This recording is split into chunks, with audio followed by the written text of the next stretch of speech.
How would it feel to have a thriving fitness business and have the freedom to enjoy life at the fullest? Well, that is exactly what the Trainer Revenue Multiplier Show is going to give you. My name is Mathew Park. This is Jaime Filer. Hey, guys. And we are here to serve.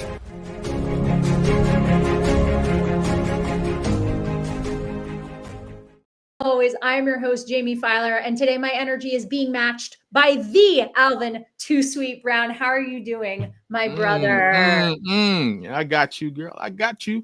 I'm going to match you up. Here we go. This is a toe-to-toe. Has it been a good week in your world, Alvin?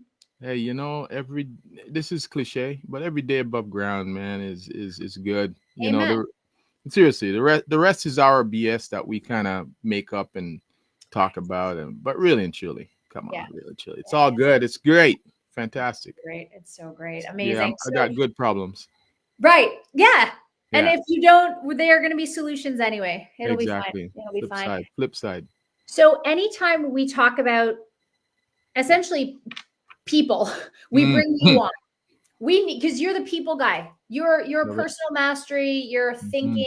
You're everything. And today, we want to talk about powerful communication, the bridge to developing deeper connections, because you can't have personal trainer without personal, right?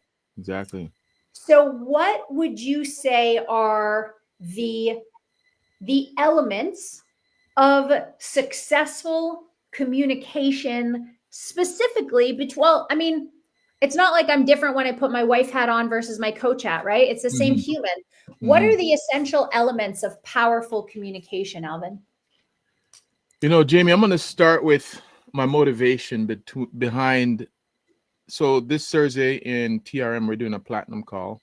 Cool. And this is going to be, I'm going to elaborate on this with a little bit of a workshop as well. Yeah. And here's the motivation. I just had this epiphany recently as I've been in the business for 30 years, but I've been put on the entrepreneurial hat for 20 years. Yeah.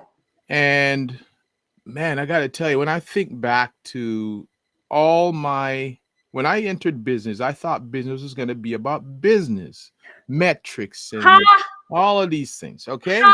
Okay. Yes, 10% of my time, when I think back, 10% of my time has been about business. You know what 90% is? People, partnerships that didn't work, contractors, employees, this, that. Right now, I'm negotiating my billing manager. Can't get them to answer the phone. I'm chasing them around. So I got to thinking about it, and I think, where we need as entrepreneurs and people who aspire to level up, you know what we have to do? We have to double down on our communication skills, because that's where business, this is a wisdom I got from watching a person on CNBC. He used to have a show. And he said business is made up of 3 P's: the product that the company makes, or the service they deliver, the process, how they deliver it, and the third P, which is the most important one, is the people. 3 P's: process, product or service, and people. Yeah. Okay, so the first 2, product. If Jamie doesn't like her product or her service, she can tweak it. It's easy. It's you can manipulate the product or the process, and the process, you can manipulate that. We can get the engine, TRM engine. We can build a really sweet process. Yeah. Here's the third one that's you cannot manipulate, and you shouldn't manipulate, and you can't. It's a variable that we can't control. It's people. Yeah. It's people. 60% of most businesses, 60% are, say an organization with 100 people in it, 60 are getting a paycheck. They're doing their job. They're just writing the letter of the job. 20 is sabotaging the company.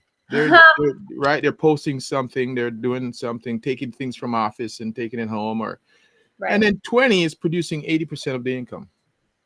It is what it is. Pareto's principle. Exactly. It plays out. It's unbelievable how it plays out to this day. So what I'm getting at here is Peter Drucker. He said there's 3 things in every organization. And Peter Drucker, in case anybody doesn't know, he's a management guru. Back in the day, wrote a whole bunch of books.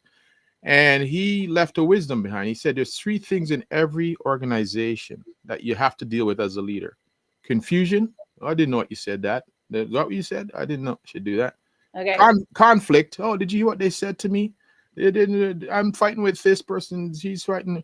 Okay, and they're disagreeing. And the third one is underperformance. Everything else requires leadership. Yeah. So when I set that up to answer your question, leadership, communication is this thing we have to master. I'm working with a couple of business people now in 7-figure businesses, 8-figure. And the number one thing I'm working on them with, see, I remember one of my person that I hired, when that hired me, before he hired me, he said, Alvin, I don't know why I should hire you. I made 20-30 million dollars in my other company. You haven't made. And meanwhile, I'm saying, right.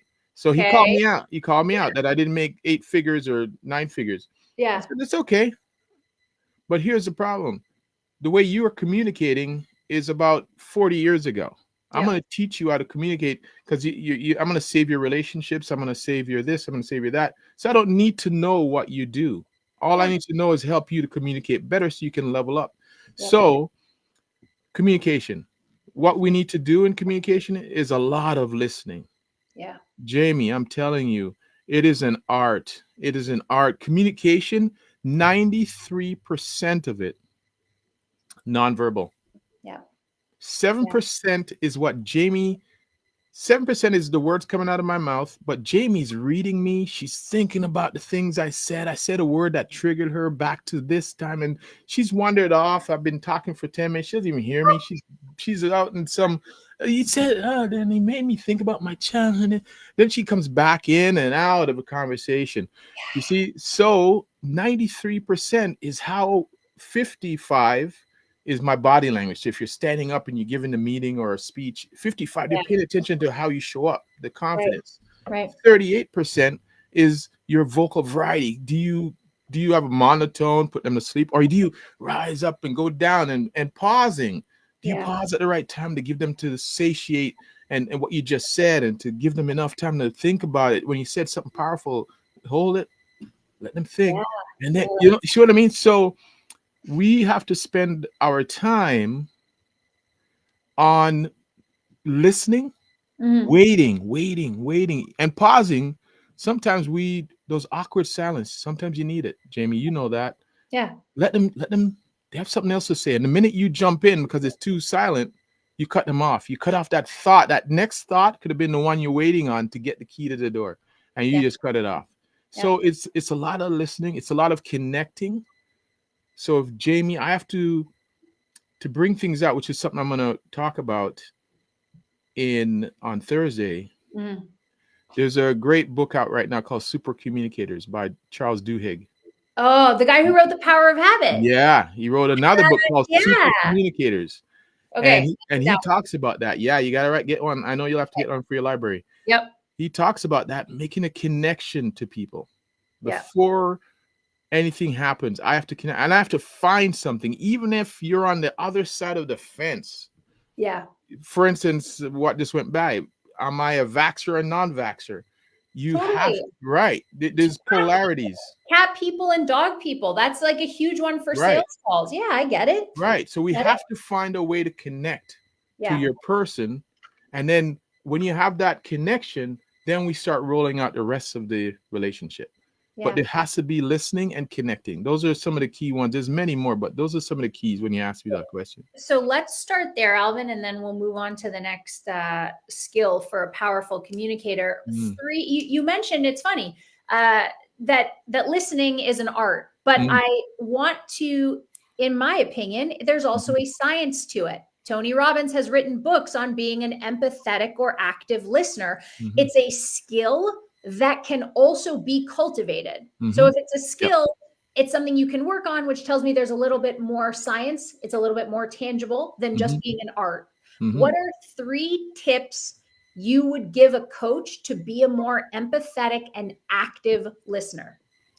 First of all, I'll reiterate, for instance, so Jaime, so you're saying, so what you just said there was that I have to be active. Is that correct? Yes. Yeah, so I have to be active. See what you're Okay. doing. Right. You see what I'm saying? So we have to again relay back to them that I got it. You know, Yeah. when what I love doing, Jamie, is listening to you completely, giving you the space to listen to just listen, not waiting to get my piece in, listening completely. I love writing down everything everybody says Yeah. because there's a lot of things we do. We delete, we distort, we generalize our information, but I love to write it down and give it back to them in their words, especially things I want them to change, because Yeah. you don't hear what you're saying. You don't hear it completely. So I like to give it back to you. Do you know you just said this, that everybody dislikes you? Yeah. Or your entire day has been running around, you've been tired all day, and it's you're taking care of everybody. Do you realize that you just said you're taking care of everybody? Well, I don't mean everybody, you know. And I said, no, but you gotta Yeah. right. It's a very That's so tiring. So powerful. Right. So listening, Jamie, and reiterating, giving them back, let them know they've been heard. Because a lot of people, they're not being heard. They don't feel like they're being heard. And the minute you really go deep, so there's two levels that we communicate. There's a surface level Yeah. and there's a deep level. Hey, how's your day going? Oh, it's pretty good. Yeah, it's going well. It's going well. Yeah, superficial. But how's it really going though? Like, is it going well? Yeah, no, it's pretty good. Okay, all right. Yeah, could it be better? And there you are trying to dig and dig. Right. Yeah.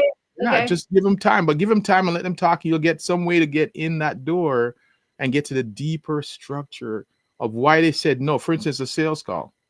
As Jamie, you're great at this. No, thanks, not right now. I got to ask my partner. Yeah. Okay. What exactly do you have to ask them? Like, do you have Just to? curious. Yeah. Are you waiting for approval? Are they handling the finance and how's something, right? Just some way you go them a little deeper and you get to that answer. So the question is for your answer is reiterate. Let Jamie know she's been heard. Right? Let the customer know, the client, let your partner know they've been heard. Totally. And actually, speaking of partner, Jamie, here's a big thing that some people do, and men I hear are famous for this. We want to fix things. Sometimes, right, Jamie? And it's its own topic, Alvin. But it doesn't have to be a man too. It can be one of the partners. Totally. It could be a best friend. It doesn't even have to be a romantic relationship at all. When best friends try to fix. Yeah, go ahead. Fix, Jamie. And sometimes you don't want it fixed. You just want them to be heard. You just want to be heard. Yeah. I don't need you to fix. Actually, don't need you to give me any advice. I just actually want to vent. Yeah. Yeah. So, Alvin, can I interject for 1 second? Yeah, absolutely. The practical side of this, because this is something Katie and I have learned, happens to be a romantic partner, but now I use it in coaching calls. Now I use it with my friendships. Before or once they've finished vent, so you've created space, like you say, Alvin, before I go into anything, I say, I'm just curious. Are you looking for advice or am I a sounding board? And they might even think they're going to be like, I don't actually know why I told you that. Like, give me a second. And then they might say, yeah, you know what? I want advice. I need your perspective. Or they might say, no, I just needed to get it off my chest. And you're like, amazing. My work here is done. So I think asking the question of like, what was the point? What do you need from me is vital. Yeah, huge. And that would make it easy for you. Now with Jamie, with you and Katie, for instance, you know her so well that sometimes saying nothing, you kind of get it that, you know what? I'm just gonna listen, and that's it. Shut it down. So let's go to you mentioned miscommunication. It's huge because again, the majority of us are online trainers, which means so much of our communication is via text or email, which means that a lot of tone and a lot of intonation is lost in the back and forth dialogue. So what do you feel are some common challenges coaches face when dealing with conflicts? You know, Jamie, it's so funny. There's a Key and Peele. There's a Key and Peele video that's perfect. It's a perfect video. It's a comedy, but it's where I don't know which one, Key and Peele, but they're texting each other. Okay. And the way he texts it, the other guy texts it back, but he's like, "What? You're priceless." Oh, you're price. And it just went back and forth. But the other one's getting steamed. The other one's like he's smoking a bong and he's like really high and he's just sending the thing out. The other one's getting a whole different message. And so it's a great, look that up if anyone, when those who are watching. Yeah. Super. It's funny as hell, but it gets a point across. Yeah. That sometimes the way the message comes back, especially in texting, and the beauty of nonverbal communication, i.e. texting, emails, and whatever that may be. Yep. It gives you space, in my opinion, to actually craft the perfect message. That's what I find. Edit, right? You can edit and think. Yeah. Okay. You don't have to, because sometimes when I'm talking with you, Jamie, I might say the wrong thing right now because I'm live with you. But when you text me, I get a chance to really think and how do I reply to this in the right way? And I'm going to give you this. I'm going to give the audience as well this wisdom from NLP. Mm-hmm. The meaning of communication is the response you get. So if I want a certain response from a text or a communication, I'm going to tweak and keep playing with the response until I get I'm going to play with the communication until I get the response I want. If the response I want is to buy or forgive or to pattern interrupt their message that they're in the mindset that's negative, I want to pattern interrupt it and insert and kind of change the conversation to a more positive one. I keep tweaking the conversation until I get where they shift, and I go with it and I take them over to my side. So sometimes, Jamie, if you're mad, I might meet you where you are. And then start to bring you back. And bring you back over to where I am, where I want you to be. But, we just can't lose a conversation. We have to remember that wisdom, the meaning of communication, the response I get. Yep. Just keep tweaking. Don't get upset. Don't get caught in it. Keep tweaking the communication. Which I also think goes back to your other point about miscommunication. If there is any, not in clarity, what's the word I'm looking for? Like if you ever feel unclear, ask a damn question. If you didn't understand priceless, hey, I'm just curious, what did you mean by priceless? Just looking for some clarity. Was that sarcasm?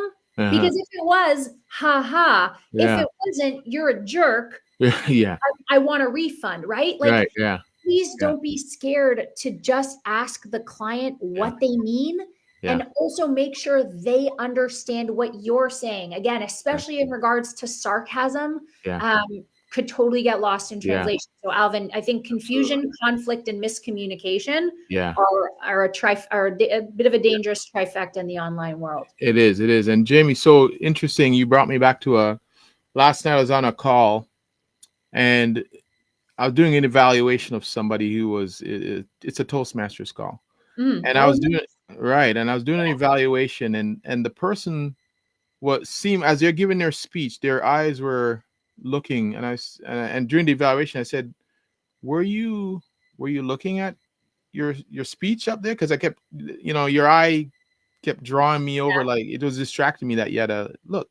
And lucky thing I asked, Jamie, and this is talk about miscommunication. Lucky thing I asked because he actually had a twitch of some kind of a thing he did where where he looked. Like a tick. A tick, where he looked. And I would have kind of glazed over that. See, I gave him a moment when I said, are you looking at your notes or what is, and he gave me a chance to explain what it is. All you need. Right. And if I would have just assumed it was you're looking at your notes and override his issue, then it would have been a bigger thing. So you're right, 100% asking clarification. This is where listening, patience comes in, during the whole thing. So super important. Let's finish with the third and final one because I mean, again, I know you mentioned regarding Peter Drucker's 3 underperformance in the workplace, but for us, that's when a client isn't compliant. When a client is underperforming relative to their potential with your program, how do you communicate? How do you give them feedback when they're not doing what they should be doing, what they want to be doing, that which they said they wanted to do. Mm-hmm. So great question, Jim. And I wonder, in this scenario, I wonder if the issue is that we missed when they first signed up with us, we missed what motivates them. We missed getting to their core values. What about their values? What do they value really? Yeah. Not, some people sign up and say, I want to lose weight because I want to see my kids down on the aisle and I want to see my grandkids. But really, I've seen people who continue to smoke despite having kids and they need to be here and they still do it because we haven't reached. It's nice to give those soundbite stuff that people want to hear, the cliche, oh, I want to live to see my. Maybe you don't care about that. Maybe you care more about vanity than you do and it's okay. Yeah. But we have to get to their core thing that drives them. And if Jamie, and I also have to understand Jamie, is Jamie driven by me being in her face, or is she driven by carrot stick? Is Jamie an away from? So do I have to talk to Jamie about, you don't want to go back there, Jamie? Pain versus pleasure. Right. Or is Jamie more a future? Jamie, imagine what you're going to look like. Imagine how life will change for you when you achieve this goal. Yeah. And we got to stay in that pocket to stay where they are, as opposed to, but someone who's an away from, just want to get away from the pain, the weight they had and the life they had. Telling them about the future won't motivate them. Yeah. So this is where we have to find out, how are they driven, and then staying. And this is where they're listening. This is where the communication. It's as you said, art, and you can learn it, but it has to be a passion to learn it. Absolutely. You have to want it enough. Yeah. Exactly. All right, Alvin, I want you to give one of your biggest, baddest, bestest pieces of advice for effective communication between coach and client. What is the biggest lever coaches can pull to be powerful communicators? The biggest thing you can do for your client is what's in it for. So everyone's stuck on I love this radio station that they say everyone's stuck on, WIIFM. Okay. What's in it for me? Everyone's stuck on that radio station. What's in it for me? Yeah. So can we then create the product, the service based on what's in it for me? Yeah. Right. And stay in that lane. What's in it constantly? Jamie, I sell a higher price coaching program, and selling a fitness program, everyone kind of knows what that is, and everyone knows I should be fit. But imagine trying to sell a life coaching or some kind of people don't really get that yet. That's all poo-poo too. People are like, oh, that's bunk. Yeah. When you're attempting to sell someone on this and then sell them again and again and again to stay with you on a life. Listen, I'm ready to learn the lesson. I'm out of here. Yeah. But now I'm attempting to sell me as their confidant. How do you stay with them for? So when that comes on, I have to really connect with them. What is their deepest desire? Yeah. And I want them to realize also that you can't see the frame of the picture that you're in. The reason why I hire coaches, Jamie, is that life is about unlayering so many layers that we have been given, Jamie, so many identities that we have been given. And somehow we have to find a way to be us. We have to find a way to get back to the original. Who's Jamie? Like Jamie's unraveling, right? And trying to figure out who Jamie is. And so I want to be that person to help them to do that. And I have to sell that. How do you sell that? Right. So, yeah. So it's anyways, the real answer to your question is spend more time. What's in it for them? Beautiful. Right. What do they get? What's the value? Bringing it back to heart-centered excellence, Alvin. That's it. That's it. You're amazing. I adore speaking with you, or rather listening to you. I don't even need to speak. Where can people find you to get more of this? And Jamie, I appreciate you too, because you are a student of the game. And this is not your time to speak, but I know you know what I'm saying. Everything I'm saying you can relate to. Yeah. So where can they find me? TRM, Trainer Revenue Multiplier. Each week we do 2 sessions. I'm always there as much as I can be. Personal Mastery Training, that's my handle online. And website, personalmasterytrain.coach, and the podcast that's out as well. Every week I give a strategy session or a masterclass. to help you level up, to make you think. I just find a lot of people don't stop enough to think about life. Yeah. Life is made to be, they say you shouldn't get through life, you get from it. So amazing. yeah. I am at Jaime91. We are at Trainer Revenue Multiplier. If you like what you heard, please make sure you rate, share, subscribe, tell all your friends about us, and we will just keep producing these value-packed episodes. In the meantime, we will catch you on the next episode. Have the best rest of your day. Amen. Thanks, James.